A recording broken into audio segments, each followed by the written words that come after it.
So, after a bit of research, I managed to get Android going. There's a couple of options out there. You have the oldest of them, which is Android X86, which I couldn't get working at all.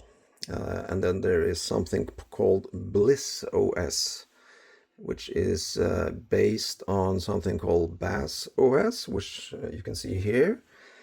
I'm not sure about the terminology there or who is based on what, but those two are connected. So you get a demo that you can download, which is really cool, which has like a windowing environment, a little bit like, the Samsung DeX system. So I thought, hey, this is awesome. So I started installing it, and after having to deal with the Radxa UEFI, I'm not sure how you pronounce it. The secure boot system, right? So having to deal with that, I finally got that going, which was a pain in the ass. But yeah, so now it boots up from an SSD on the back of the board. But it's not, how can I put this? The demo is quite different from what you get when you download it. So it does work, but it's a little bit, crippled.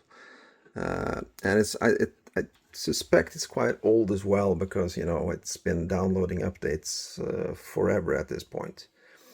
And the license for it was like $14 for a year, and I thought that's reasonable, and I tried to buy that, but I think my credit card declined it because it's an Indian server over in India somewhere, and yeah, so it happens sometimes when I try to order from Asia or India that the payment doesn't go through. I have to actually call the credit card company and say that, hey, let this pass.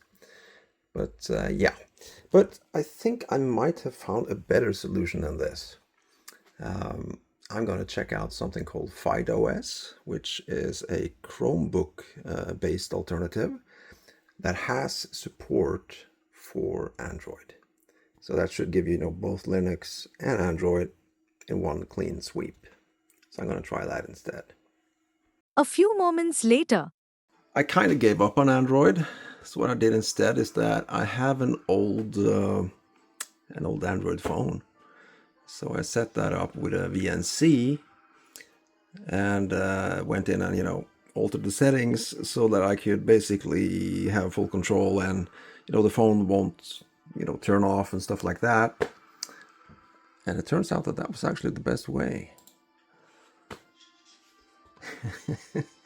So yeah, I gave up on it because it's not stable, and the people that are selling good Android solutions seems to be in Asia, and it's not easy to get a good setup with desktop. So I'm going to keep on trying, but for now I think this is a good solution. Cheers.